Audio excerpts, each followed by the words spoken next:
네, 안녕하세요. 오늘은 지난 시간에 이어서 자바스크립트 기초, 이제 문법이랑 기본적인 구조를 어떻게 사용할 수 있을지에 대해서 좀 설명을 드리려고 해요. 그래서 우리가 백엔드를 이제 주로 사용을 할 건데, 이제 백엔드에서 사용된 언어들이 되게 많아요. 자바스크립트라든지 아니면 뭐 타입스크립트 같은 자바스크립트 변형도 있고요.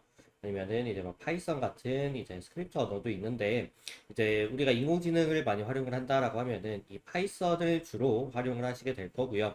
네, 일반적인 백엔드 개발자다라고 하면은 우리가 자바스크립트나 타입스크립트 이런 거를 이제 많이 사용을 하고 있어요.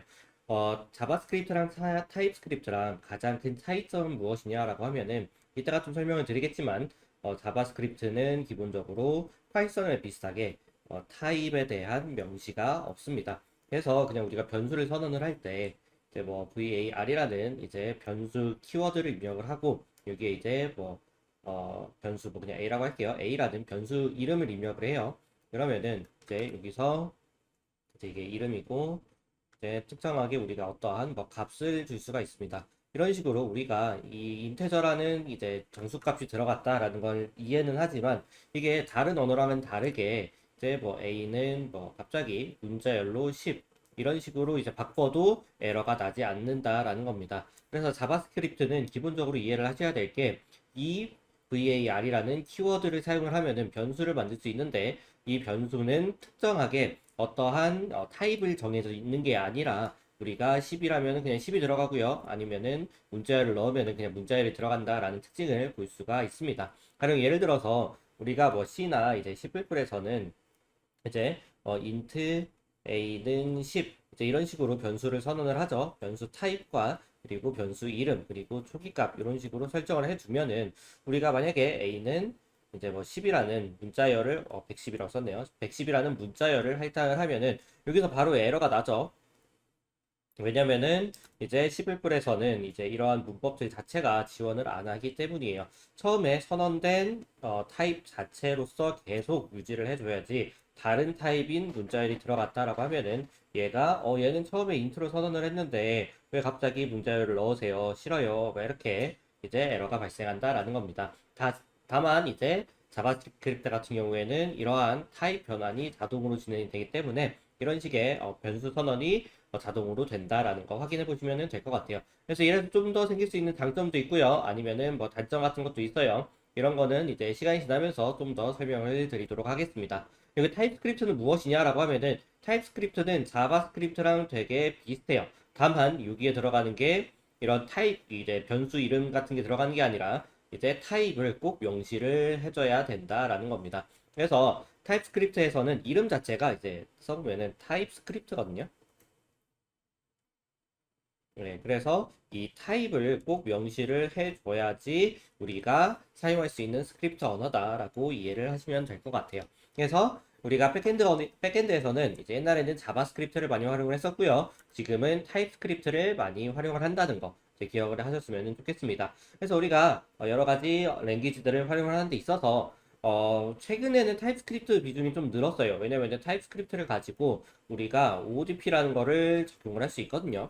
이제 이거는 객체 지향 디자인 패턴이라는 그러한 우리가 코드를 어떻게 하면 좀 효율적이고 잘 짤 수 있을까에 대한 내용을 설명해 놓은 그러한 기법이라고 보시면 돼요. 그래서 이런 것들을 적용할 수 있는 장점이 있기 때문에 우리가 타입스크립트를 이제 좀 많이 활용을 한다라는 거. 하지만 아직까지는 자바스크립트의 비중이 높고 타입스크립트는 어떻게 보면은 제약이 좀 많은 언어예요. 자바스크립트에 비해서는 타입을 명시해야 한다는 것 자체가 로직을 짤 때 자유롭게 짤 수 없다라는 의미를 하죠. 그래서 제약이 좀 많기 때문에 아무래도 이제 자유도가 높은 자바스크립트를 많이 활용을 하고 우리가 만약에 좀 더 코드를 효율적이고 큰 프로젝트로 들어간다라고 하면은 타입스크립트의 사용도 조금 고려해 볼 수 있을 것 같아요.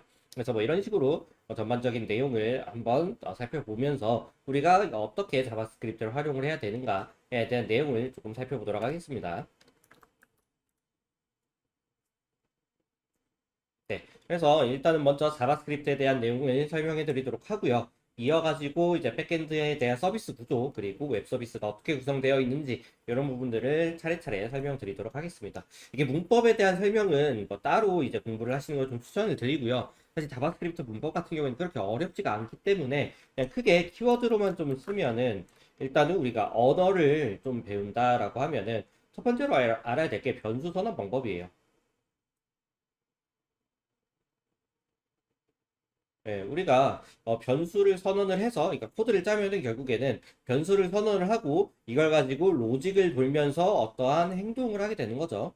그래서 우리가 이 변수를 어떻게 선언을 하는지 알아야 되고요. 그리고 행동들은 대부분 함수로 이제 구현이 되어 있죠. 그래서 함수 선언 방법을 또 아셔야 됩니다.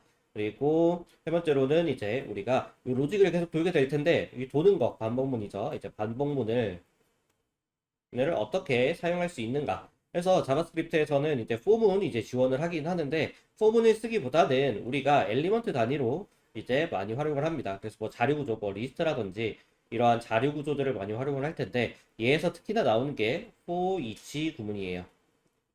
그래서 자바스크립트에서는 이 포문을 단독적으로 써가지고 사용하는 경우는 되게 드물다라고 이제 보시면 되고, 이 반복문에서 특히나 이 for each라는 키워드를 조금 기억을 하셔가지고 이걸 어떻게 활용을 하든지, 그다음에 이거가 연결지어가지고 맵이라는 키워드도 있어요. 이 맵을 어떻게 활용을 할 건지 이제 그런 것들에 대한 공부가 조금 되면 좋겠다라는 생각입니다. 네 번째는 반복문하고 항상 나오는 애들이죠. 조건문이죠.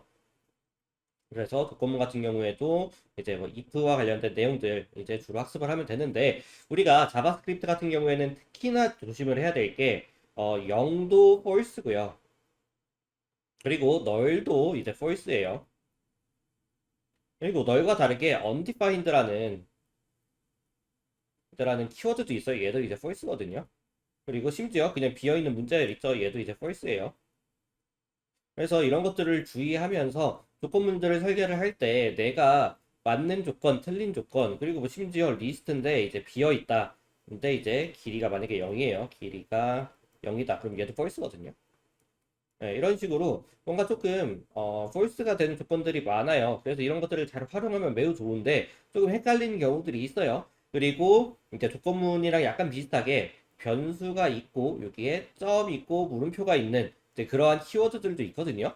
그래서 얘는 이제 너를 체크하는 그런 문법인데 이제 이런 것들 이제 조금 기억을 하시면 좋을 것 같다라는 생각입니다. 그리고 물음표 두 개라는 오퍼레이션도 있어요. 얘 같은 경우에도 이제 어떠한 연산인지 한번 살펴보시면 좋을 것 같아요. 조건문 같은 경우에는 이제 어려운 건 없어요. 그냥 여기서도 if만 많이 쓰이고요. if else 많이 쓰이는데 false가 되는 조건들 이런 것들이 다양하다라는 거 기억을 하시면 좋겠다라는 생각이고요. 그리고 이것과 비슷하게 여러 가지 너를 체크할 수 있는 키워드들이 조금 있기 때문에 이런 부분들 조금 조심하면서 사용하시면 좋겠다라는 생각입니다. 네, 그래서 첫 번째 자바스크립트부터 이제 좀 시작해 보도록 할게요. 네. 일단은 가장 먼저 이제 초급 개발자들께서 오해를 하시는 게, 자, 자바가 지금 이름이 붙어 있어요. 일단은 언어를 보통 배운다라고 하면은 C 배우고, 그 다음에 C++이랑 자바 보통 이렇게 배우고, 그 다음에 이제 뭐좀 나가면 파이썬이나, 요새는 파이썬을 좀 일찍 배우기도 하는데 파이썬도 배우고, 그 다음에 스크립트 언어를 이제 보통 배운단 말이에요. 뭐 타입스크립트나 자바스크립트 뭐 이런 거 배우고, 아니면 뭐 C샵 같은 거, 아니면은 뭐 F샵이라든지 아니면 MFC 하려면은 또 다른 거 이제 필요하겠죠. 그런 것들이 이제 배우게 되는데, 이러다 보니까 자바스크립트에 이름이 자바가 붙어 있어요. 그래서 자바라고 이제 오해를 하시는 부분들이 많이 있습니다. 하지만 자바스크립트는 자바가 아니다. 꼭 명심을 하시면 좋겠습니다. 자바는 일단 기본적으로 객체지향적인 언어예요. 우리가 오브젝트 오리엔티드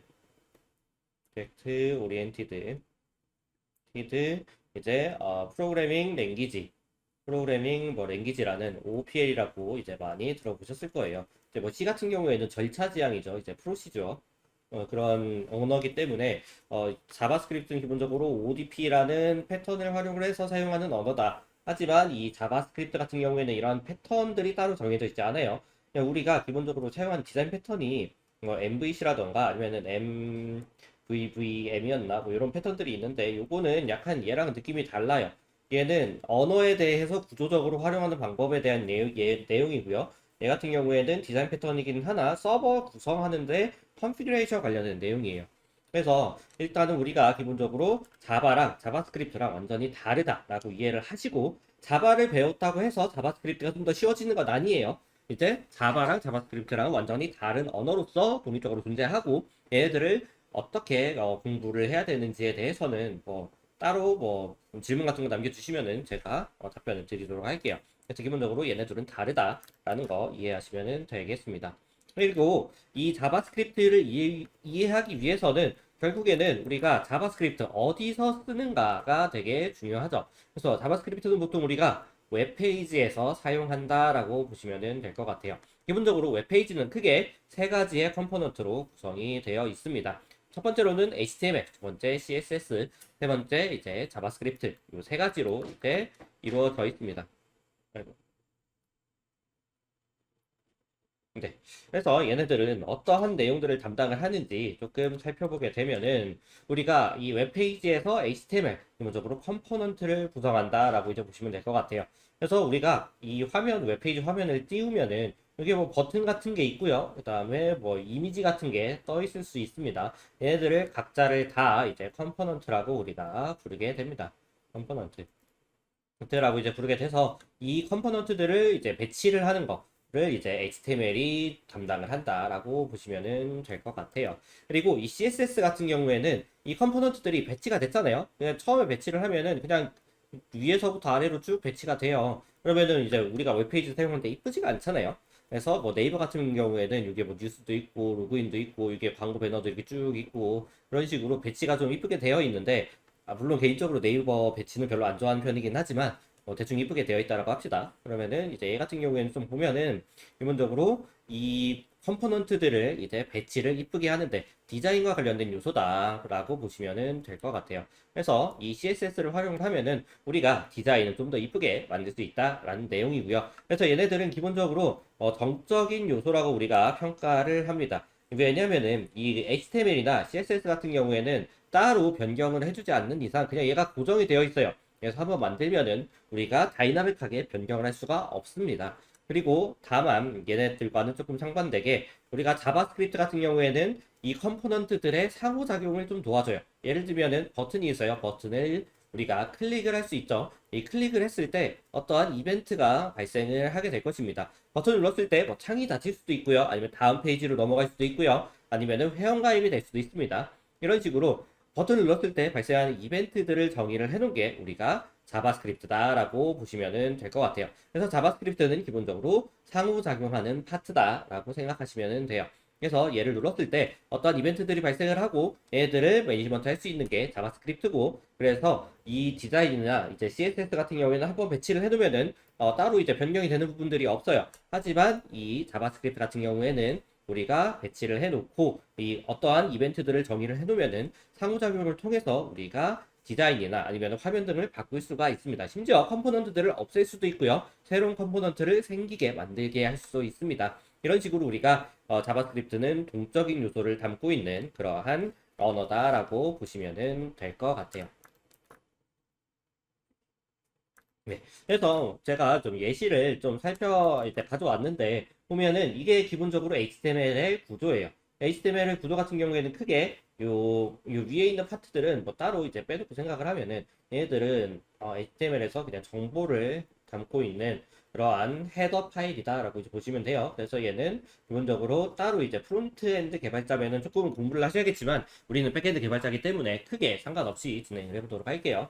그리고 이 바디에는 우리가 HTML이 들어가는 파트다라고 보시면 될 것 같아요. 기본적으로 이 바디 영역에는 이 HTML 컴포넌트 간단하게 자주 쓰는 거 div라고 div로 시작하는 그러한 애들이 있고요. 아니면은 svg 컴포넌트들 이제 존재하고요. 아니면 뭐 이미지를 넣을 수 있는 이미지 태그, 뭐 아니면은 우리가 뭐 여러 가지 담을 수 있는 태그들이 존재합니다. 일단 뭐 뷰나 리액트 같은 걸 쓰면은 사용자 정의 태그를 우리가 선언해서 활용할 수 있어요. 그래서 이런 것들 활용하시면 되고 뭐 폼 같은 것도 많이 쓰니까 폼까지만 이제 적어보도록 할게요. 그래서 얘네들을 가지고 이제 컴포넌트를 배치를 한다. 가 결국에는 우리가 이 HTML을 활용한다라고 보시면 돼요. 그래서 사실 이 HTML은 이 컴포넌트들을 배치하는 그러한 어떠한 코드예요. 그래서 얘가 언어다라고 그런 밈들이 많이 있잖아요. 그러면은 그냥 그 밈대로 한 대 때려주시면 됩니다. 왜냐면은 HTML은 언어라기보다는 그냥 약간 디자인을 이제 쉽게 할 수 있는 그러한 요소다라고 생각하시면 될 것 같아요. 그리고 이 스크립트 같은 경우에는 자바스크립트가 들어가는 부분입니다. 그래서 여기에서는 다른 라이브러리를 임포트해서 사용할 수도 있고요. 아니면 내가 직접 자바스크립트를 작성을 해서 사용할 수 있습니다. 이 자바스크립트 같은 경우에는 아까 말씀을 드렸던 게 여기서는 이제 HTML과 그 다음에 CSS랑 상호작용을 한다라고 했어요. 그래서 이 HTML에는 기본적으로 컴포넌트들에는 ID라는 게 존재해요. 이 컴포넌트들마다 ID라는 게 존재를 해서 독립적으로 이제 고유한 정보들을 갖고 있는데 이 자바스크립트에서 이 ID 정보를 받아와서 얘를 수정을 할 수가 있습니다. 수정이 가능하다라는 거. 그래서 이 자바스크립트에서는 이 HTML에 이제 있는 컴포넌트들 받아와서 사용할 수 있다라는 거 기억하시면 될 것 같고요. 그리고 CSS는 기본적으로 이제 위에 있는 ID 아까 말씀드렸죠. 이 아이디를 기반으로 해서 어떠한 정보들이 들어갈 건지 뭐 백그라운드 컬러 배경 색깔이 될 수도 있고요. 아니면은 텍스트 사이즈가 될 수도 있고요. 아니면은 정렬 방법이나 아니면은 이제 뭐 얼라인 뭐 이런 것들이 될 수가 있어요. 그래서 이런 것들이 이제 프론트엔드 개발자들 특히나 이제 웹 퍼블리셔들이 많이 하는 내용들이기 때문에 이런 것들은 이제 그냥 좀 살펴보시면 될 것 같아요. 우리가 중요한 건 결국에는 자바스크립트다라고 생각을 하시면 됩니다. 네. 그래서 제가 샘플 페이지 하나 만들어 왔는데 이런 식으로 그냥 그레디언트 이제 쭉 이제 있어가지고 이제 뭐 우리가 웰컴이라는 거 하고 그 다음에 버튼도 이제 하나 만들었습니다. 이제 요거를 한번 보도록 할게요. 네, 요거 이제 코드가 되는데 결국에는 우리가 이 위에 있는 파트가 이제 HTML이다라고 이제 보시면 돼요. HTML이다라고 이제 보시면 되고 이 밑에 있는 파트가 자바스크립트 파트 그리고 이제 CSS가 들어가는 파트는 이렇게 됩니다. 그래서 시작이 이제 스타일로 시작을 하죠. 일단은 HTML 먼저 보면은 아까 우리가 웹페이지에 이제 이렇게 창이 하나 있었고 이게 글씨가 써 있고 이게 버튼이 있었어요. 이제 이거를 기억을 하면은 이제 이런 식으로 이제 컨테이너라는 거 안에 우리가 이게 이제 컨테이너가 될 텐데 컨테이너 안에 우리가 글씨를 썼고요. 이렇게 버튼을 만들었어요. 이런 식으로 하나의 컨테이너를 만들고 그 컨테이너가 결국에는 컴포넌트죠. 컴포넌트를 만들고 이 안에 글씨를 쓴다거나 아니면은 이제 버튼을 추가한다거나 이런 동작을 얘기하는 게 HTML이다라고 보시면 되고요. 그리고 이 자바스크립트 같은 경우에는 우리가 함수를 만들어서 활용할 수 있다라는 겁니다. 그래서 여기 뭐 show alight라는 우리가 함수를 만들었어요. 그래서 function이라는 키워드가 들어가면은 자바스크립트에서는 함수를 만든다라는 게 되는 거고 함수와 그 다음에 함수 이름 그리고 이 안에는 보통 파라미터가 들어가고 필요 없으면은 그냥 아무것도 작성하지 않아도 됩니다.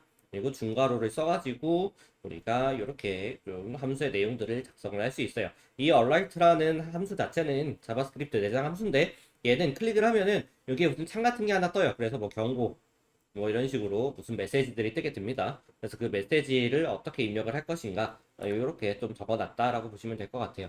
그 스크립트 어드 자체는 우리가 약간 좀 다양하죠. 이 바디에 들어갈 거. 그래서 이 플렉스라는 거를 만약에 본인들이 프론트엔드 개발자다라고 하면은 이 플렉스라는 개념을 꼭 기억하시면 좋을 것 같아요. 꼭 기억하시면 좋을 것 같아요. 그래서 플렉스라는 거를 기반으로 우리가 컴포넌트들을 이제 배치를 하게 될 거예요. 그래서 이렇게 옆으로 배치하는 거, 그리고 이제 위아래로 배치하는 거, 이런 식으로 어떻게 배치를 해야 되느냐라는 거에 대해서는 CSS의 플렉스를 좀 공부를 하시면 좋을 것 같고요. 그것과 연관 지어서 우리가 지금 보시면은 이제 여기 밑에 사라졌네요.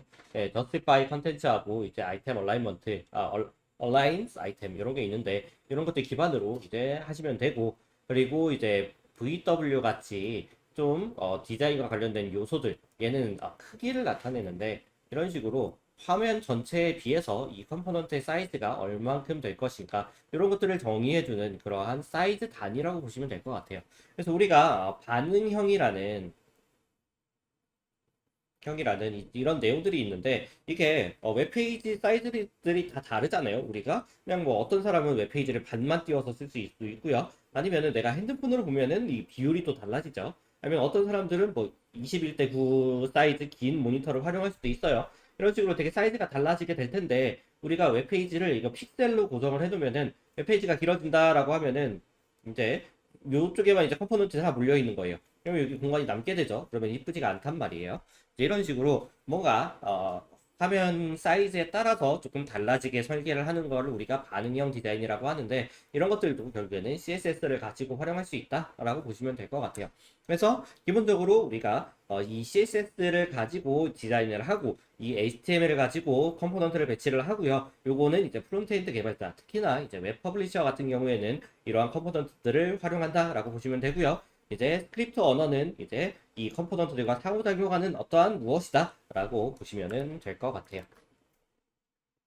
네. 그래서 여기가 이제 스크립트 들어간 내용들 이제 한번 확인해 보시면 될 것 같아요. 그래서 이 버튼을 만약에 클릭을 했어요. 그러면은 이제 뭐 이렇게 헬로우 뭐 유클릭 더 버튼 이런 식으로 이제 뜨게 되니까 뭐 이렇게 좀 샘플 페이지 요 코드를 쳐보시면서 한번 해보시면 좋을 것 같다라는 생각입니다. 그리고 아까 말씀드렸듯이 이제 HTML과 연동해서 동작한다라고 이제 했습니다. 그래서 이 HTML 컴포넌트들이 지금 여러 개가 있는데 요 컨테이너 이제 div 컨테이너가 하나가 이제 존재를 하고요. div 컨테이너가 존재를 하고 그리고 얘는 이제 input이라고 보통 부르거든요. 네. 여기다가 이제 뭐 아이디, 비밀번호, 무엇, 텍스트를 입력할 수 있는 무언가는 그냥 다 인풋이라고 보시면 될 것 같아요.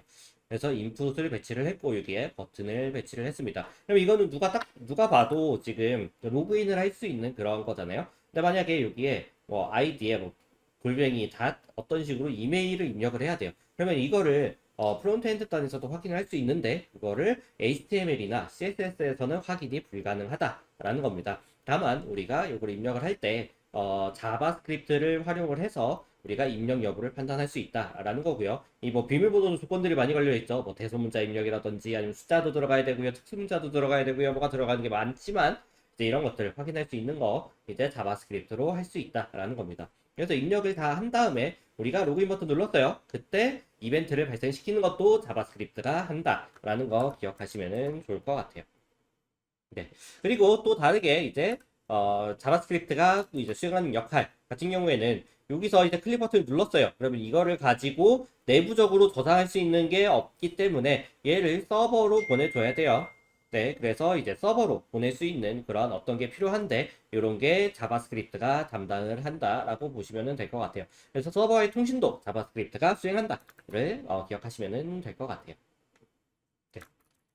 그래서 우리가 결국에는 자바스크립트는 이 백엔드에서 사용할 자바스크립트를 우리가 공부를 할 거고요. 결국에는 서버 내부적으로 우리가 여러 가지 기능들을 수행을 해 볼 건데 이 부분에 대해서는 조금 자세하게 다음 시간부터 쭉 다뤄보도록 할게요. 그래서 기본적으로 다음 시간에는 아마 Node.js를 이제 공부를 할 텐데 이 Node.js에서 특히나 익스프레스를 이제 많이 활용을 할 거예요. 그래서 이런 것들을 기반으로 자바스크립트가 어떻게 구성이 되어 있고 그걸 가지고 Node.js나 익스프레스를 어떻게 로직을 구성할 수 있는가 이런 것들을 조금 스터디를 해볼 거고요. 이거를 이제 여러분들께서 잘 공부를 하셔가지고 서버를 만드시면 될 것 같습니다. 그래서 우리가 기본적으로 백엔드 개발자랑 프론트엔드 개발자랑 단순하게 비교를 해봤을 때 연봉이 백엔드 개발자가 좀 더 높다라고 알려져 있어요. 그게 왜 그러냐면은 아까 봤듯이 프론트엔드 개발자는 그냥 이거 만들어가지고 데이터를 서버 쪽에 넘겨주는 게 끝이에요. 하지만 이 백엔드 개발자는 이거 받아온 거 가지고 뭔가 수행해야 되는 게 많습니다. 데이터베이스를 담당하고 있는 이제 백엔드 개발자다라고 하면은 이거를 데이터베이스에 어떻게 효과적으로 저장을 할 수 있을까? 그리고 심지어 암호화해서 저장을 해야 돼요. 이런 것들까지 포함이 되어 있고요. 그리고 이거 받아와서 어떤 사람이 이 웹페이지를 통해서 해킹을 하고 있는 게 아닌가를 이제 판단을 하는 로직도 구현을 해야 될 수도 있어요. 아니면은 이 로그인을 한 다음에 이거 받아와서 어떻게 좀 데이터를 처리를 하고 사용자의 정보를 저장을 하고 사용자의 정보를 불러와가지고 어떻게 좀 로직들을 처리해야 되는 그런 역할을 할 수도 있습니다. 이런 식으로 백엔드 개발자는 프론트엔드 개발자보다 해야 되는 것들도 많고요. 이제 로직을 처리해야 되는 게 많아요. 그래서 우리가 그런 중요한 로직을 보통 이제 비즈니스 로직이라고 이제 부르게 되는데 이 비즈니스 로직을 처리하기 때문에 이제 백엔드 개발자가 비교적 연봉이 높다라고 보시면 될 것 같아요. 다만 이제 프론트엔드 개발자 같은 경우에도 비즈니스 로직을 처리하는 어떠한 프로젝트가 있을 수 있어요. 그럴 경우에는 프론트엔드 개발자도 연봉이 어느 정도 수준이 좀 높기 때문에 그냥 단순하게 프론트엔드 개발자가 연봉이 낮고 백엔드 개발자가 연봉이 높다라고 이제 정의는 할 수는 없고 기본적으로 이 비즈니스 로직을 처리한다라고 하면은 연봉이 높은 일을 그러니까 부가가치가 높은 일을 한다라고 보시면 될 것 같아요.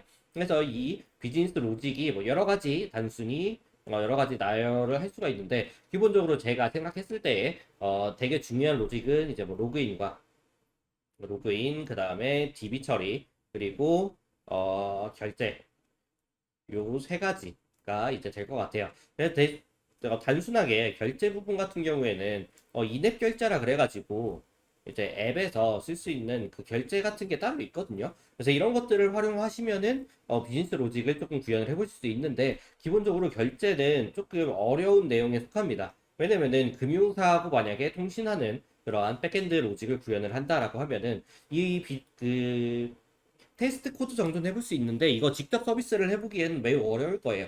일단은 뭐 카드사나 이런 거랑 이제 통신을 해보려고 하면은 아무래도 사업자를 등록을 해야 되고, 그 사업자에서 어떠한 어플리케이션을 개발을 해서 어떠한 서비스를 개발을 하겠다라고 이제 미리 얘기가 돼야 되는데, 학생들 입장에서는 사업자 내는 게 쉽지가 않고 그게 되게 어렵게 느껴진단 말이죠. 그래서 어떻게 보면 결제 부분의 로직을 구현하는 게 나중에 이제 회사나 취업을 했을 때 가장 중요한 로직이 될 거고, 다만 우리가 이런 것들을 연습해 본다라고 했을 때, 이런 것들을 연습을 해보면은 좀 더 본인의 가치를 높일 수 있는 그러한 기술 실력을 높일 수 있을 거라 저는 생각을 해요. 그래서 기본적으로 학생들 입장에서는 이 로그인과 데이터베이스까지가 약간 좀 백엔드 개발자로서의 학생들에서 구현할 수 있는 가장 높은 난이도가 아닌가라고 저는 생각을 해요. 그래서 로그인 같은 경우에는 이제 JWT를 요새 많이 사용을 하는데, 이 JWT까지 이제 구현하는 거 해보면은 좋지 않을까라고 생각을 하고 있습니다. 네. 그 다음에 우리가 좀 더 이제 백엔드 내용으로 돌아와가지고, 결국에는 우리가 아키텍처를 좀 설계를 한다라고 이제 보시면 될 것 같아요. 그래서 웹 서비스와 백엔드인데, 결국에는 이 백엔드라는 것 자체가 어떤 식으로 이제 구성이 되어 있느냐라고 이제 봤을 때, 여기는 그 아키텍처가 좀 계층형으로 되어 있다라는 얘기예요. 클라이언트가 있고, 이게 웹페이지, 그러니까 프론트가 될 수도 있어요. 이 프론트에서 어떤 요청이 들어오면은 그거를 처리하는 레이어가 총 세 가지가 있다라고 이제 보시면 돼요. 그래서 이러한 구조들을 제가 나중에 좀 더 자세하게 설명을 드릴 텐데, 지금은 그냥 단순하게 이 정도가 있다 정도만 이제 보시면 될 것 같고, 그래서 이 계층형 아키텍처가 백엔드에서 주로 사용이 된다. 그래서 이 소프트웨어를 이제 몇 가지로 나눠서 활용을 하고요. 이런 좀 아키텍처가 기본적으로 로직들이 분리가 될 수 있습니다. 그래서 로직을 분리를 하면은 우리가 좋은 점이, 이 서비스를 새로운 서비스를 만들었을 때 기존 서비스를 재활용해서 이용할 수 있다라는 게 좀 장점이 될 수 있어요. 그래서 요거 따로, 그다음에 요거 따로, 요거 따로 각각 다 구현을 해 놓으면은 나중에 요 비즈니스 레이어 그대로 가져가서 다른 프로젝트에 넣어서 개발을 하면은 그 프로젝트는 개발 속도가 훨씬 빨라지겠죠. 이런 식으로 비즈니스 레이어를 가지고 이제 계층형 아키텍처를 가지고 사용할 수 있는 부분들이 많다 정도 기억을 하시면 될 것 같아요.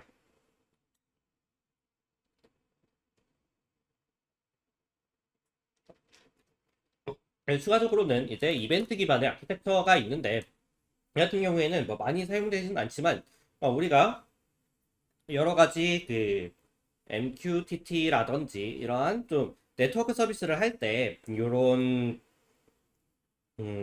이벤트 처리를 좀 많이 하고는 해요. 그래서 저는 개인적으로 백엔드 개발자라고 하긴 좀 애매하긴 하지만, 이게 IoT랑 결합이 되고 요새 IoT가 좀 많이 뜨면서 이 MQTT와 관련된 백엔드 개발자를 좀 많이 뽑는 걸로 알고 있거든요. 그래서 이런 부분들을 좀 처리할 수 있는 능력을 기르신다면은 약간 틈새 시장을 노릴 수도 있지 않을까라고 저는 생각을 하고 있어요. 그래서 이 MQTT라는 부분도 한번 고민을 해보시면 좋을 것 같아요. 그래서 이거는 결국에는 어떠한 이벤트가 발생을 했으면은 이거를 모든 사용자한테 다 뿌려주는 방식이에요. 그래서 뭔가 우리가 로직을 하나에 대해서, 그러니까 위에 있는 계층형 아키텍처는 사용자가 들어옴에 따라서 그 사용자에 맞게끔 처리를 해줘야 되는데, 얘 같은 경우에는 사용자가 여러 개 있지만 그냥 동일한 내용들을 뿌리는 거기 때문에 구현 난이도는 훨씬 낮다라고 보시면 될 것 같아요. 그리고 기본적으로 비동기성을 갖고 있기 때문에 매우 잘 활용할 수 있다라고 보시면 될 것 같아요. 그래서 노드.js랑 익스프레스를 할 때 제가 한번 비동기를 다루긴 할 텐데, 동기와 비동기를 다루는 능력을 기르는 것도 백엔드 아키텍처를 설계하는 사람들 입장에서는 매우 중요하다 보시면 될 것 같아요. 어, 네. 그리고 이제 뭐 마이크로 서비스 아키텍처 같은 경우에는 요새 되게 많이 씁니다. 여기는 어떤 느낌이냐면은 우리가 어떠한 서버를 만들었어요. 서버를 만들었는데 기능들이 여러 가지가 있는 거예요. 그러면은 기존 웹 서비스 방식 같은 경우에는 들어온 다음에 내가 원하는 기능을 찾는 이런 방식을 채택을 했는데, 이 마이크로 서비스 아키텍처 같은 경우에는 이 서비스를 다 분리를 해놓은 겁니다. 그래서 하나의 아키텍처가 있으면은 얘를 접속할 수 있는 거를 여러 개 만들어 줍니다. 여러 개를 만들어 둬가지고 이제 이런 식으로 서비스를 다 분리를 해 놓는 거예요. 이게 그냥 하나의 서버라고 이제 보시면 됩니다. 그래서 이 클라이언트 모바일이든 웹이든 이렇게 들어와 가지고 내가 원하는 서비스에 접속을 해서 이 서비스에 필요한 내용들을 받아가는 그런 형식으로 보시면 될 것 같아요. 그래서 이 마이크로 서비스 아키텍처는 기본적으로 장점들이 많이 있습니다. 독립적으로 이제 운영이 되다 보니까 하나의 서비스가 고장이 되더라도 다른 서비스들 잘 동작을 할 수 있고요. 아니면은 내가 기능을 업데이트를 한다거나 아니면 코드를 변경을 하고 싶어요. 그러면 옛날 같은 경우에는 이거 그냥 서버 종료한 다음에 전체적으로 다 업데이트나 아니면 필요한 부분만 업데이트를 하고 다시 서버를 배포를 했었는데, 얘는 그냥 이 서비스 잠깐 돌려놓고 이거를 이제 서비스 바꾸고 다시 올리고 이런 방식이 가능하다라는 거죠. 그래서 독립적으로 구성할 수 있다라는 부분이 되게 이점이 있고, 이 서비스 구축이 결국에는 우리가 요새는 대규모 서비스 구축이 되게 많아졌는데, 이런 식으로 하나의 대규모 서비스를 관리하기가 되게 힘들어요. 이거를 그냥 잘게 쪼개가지고 독립적인 서비스를 구성을 한다라고 하면은 이 유지 보수가 되게 쉽고 버전을 올리는 것도 되게 쉽겠죠. 이런 식으로 여러 가지 형태로 이제 쪼갤 수가 있다라는 게 장점이 있습니다. 그래서 이런 식의 내용들을 기반으로 해서 우리가 어, 마이크로 서비스 아키텍처를 좀 설계를 할 수 있는데, 얘가 최근에는 조금 단점들이 많이 드러나고 있어요. 어떤 식이냐면은 결국엔 이거 관리하는 게 너무 어렵다 이거예요. 게이트웨이 관리하는 것도 어렵고, 이 앞에 결국에는 로드 밸런서가 붙어야 되는데 로드 밸런서로 이 트래픽 처리하는 것도 어렵고, 이게 되게 하드한 난이도가 이제 되는 거죠. 그래서 이제 쉽게 말해서 주니어 레벨 정도만 해도 이거를 좀 다루기가 어렵다라고 이제 얘기를 합니다. 그래서 이제 신입 개발자들은 결국엔 손도 못 대고 그냥 단순하게 이 서비스 조금 개발하는 거 이제 이런 식으로 이제 가게 되는데, 이게 서비스가 그렇게 크지가 않는다라고 하면은 이런 부분 충분히 가능해요. 그래서 대기업들에서는 보통 어떻게 하냐면 이 서비스를 다 나누고 이 서비스들 뭐 함수 하나하나마다 다른 사람들을 다 맡겨요. 그래서 왜냐면은 이 전체적인 서비스를 우리가 개인이나 아니면은 스타트업 같은 경우에는 이 전체적으로 파악을 해야 되는데, 이게 대기업 같은 경우에는 이 프로그램 자체나 아니면 어떠한 지적 재산권을 한 사람이 맡게 되는 건 되게 위험하죠. 왜냐면 갑자기 그 사람이 퇴사를 해버리면은 이거 전체적으로 파악하고 있는 사람이 없기 때문에 이거 파악하는 것도 일이죠. 하지만 이런 식으로 서비스를 다 쪼개놓으면은 만약에 이 사람이 만약에 퇴사를 했어요. 그러면 그냥 이것만 가지고 다른 사람이 들어와서 바로 작업해도 전체적인 시스템에는 문제가 없다라는 거예요. 그래서 이 대규모 서비스 아키텍처, 결국에는 마이크로 서비스 아키텍처는 최근에 많이 활용들이 되고 있고요. 대기업들이나 이런 부분에서 많이 활용되고 있습니다. 다만 스타트업이나 중소에서 이거 하기에는 좋아요. 하기는 좋은데 너무 할 일들이 많다라는 겁니다. 그래서 스타트업이나 아니면 프로젝트 규모가 작다라고 하면은 이 마이크로 서비스 아키텍처를 적용하는 거는 조금 고민을 다시 해보시면 좋을 것 같아요. 그래서 요거는 이제 큰 규모일 때 좋은 방식이나 작은 규모일 때는 그렇게 크게 도움이 안 된다라고 저는 생각을 하고 있습니다. 네. 그리고 이제 뭐 여러 가지 프로그래밍 언어들 아까 설명을 드렸었는데 이 부분만 조금 살펴볼게요. 이제 대표적인 웹 프레임워크들 이제 익스프레스, 네스트, 그다음에 넥스트, 너스도 있습니다. 되게 비슷한 랭귀 그 프레임워크들이 있는데 이런 것들 많이 활용되고 있다라고 보시면 될 것 같아요.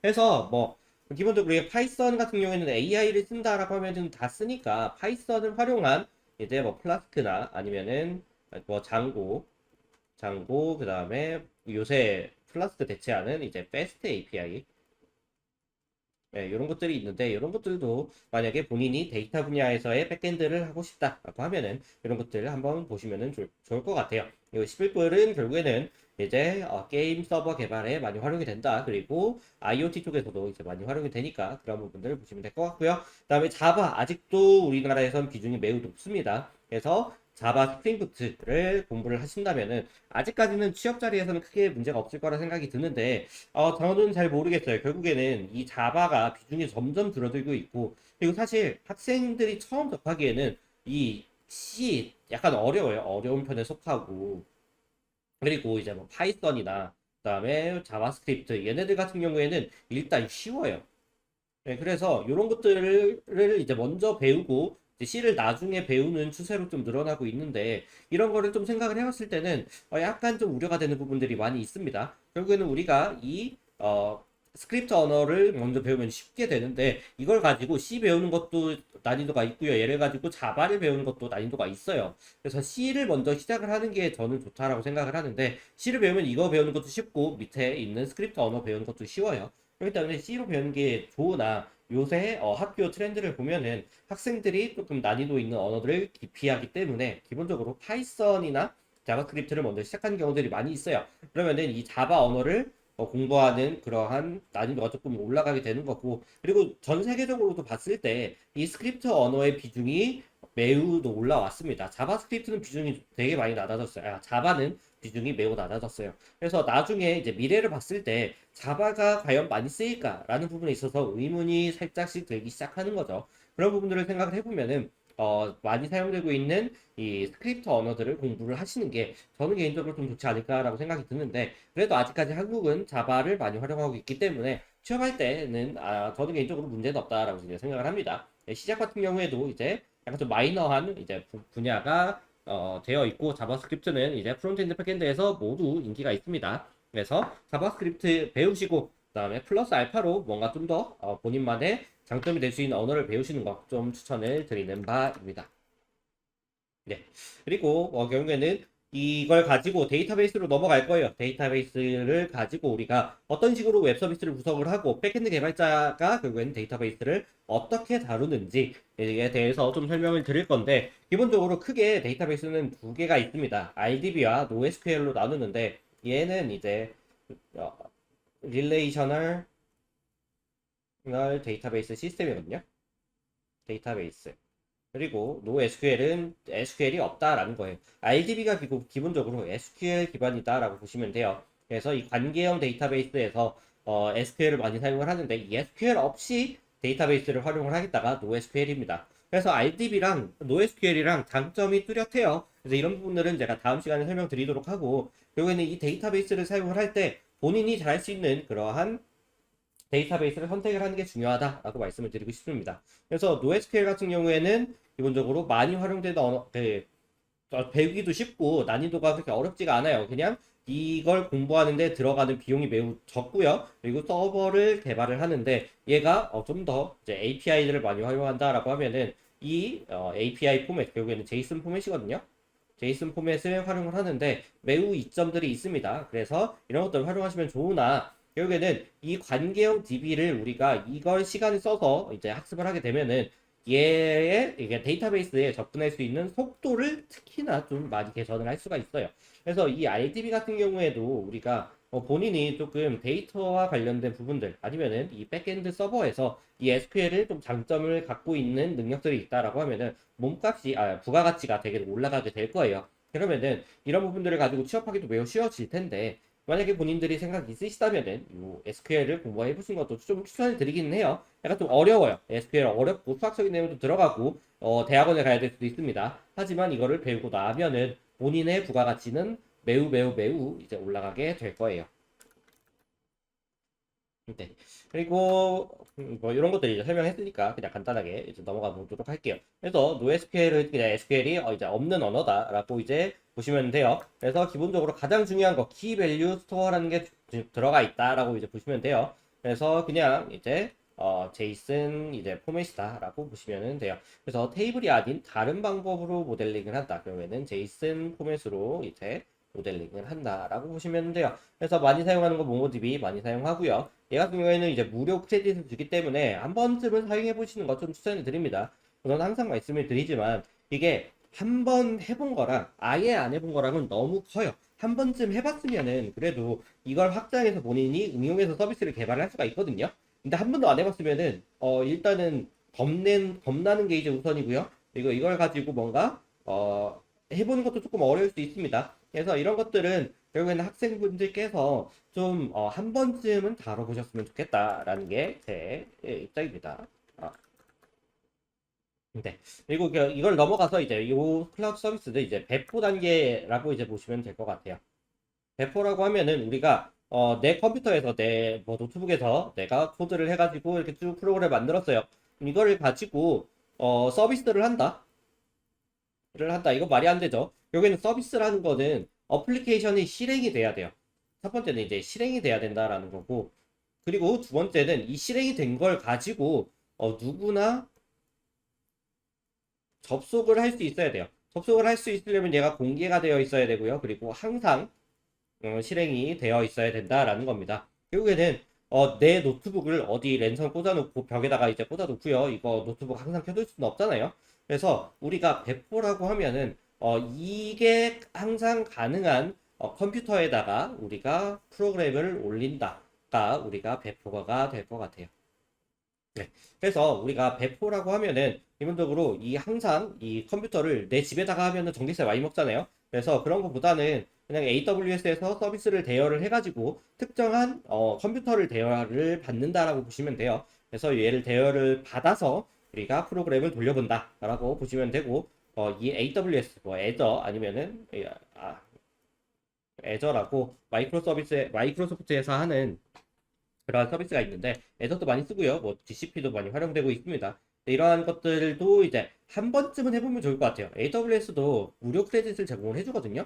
그래서 이게 설정하는 게 조금 까다롭기는 해요. 까다로운데 이게 한 번쯤은 배워놓고 한 번쯤은 해보면은 다음에 하는 거는 되게 쉬워지거든요. 그래서 이런 것들도 학생분들이 백엔드 개발을 내 컴퓨터에서 마무리 했다고 끝나는 게 아니라 얘를 직접 AWS에서 무료 크레딧을 제공을 해주기 때문에 한번 회원 가입을 하고 크레딧을 가지고 이제 서비스를 한번 돌려보고 거기다가 내가 만든 프로그램 배포해서 내 집에서도 접속을 해보고요, 핸드폰으로도 접속을 해보고 친구 핸드폰 빌려서 접속도 해보고 아니면 학교 컴퓨터로도 접속을 해보고 여러 가지 컴퓨터에서 접속을 해보는 거, 이 배포 단계에서 이런 것들 해보는 거 매우 매우 매우 중요하기 때문에 한 번쯤 이런 것들 공부해 보시면 좋을 것 같아요.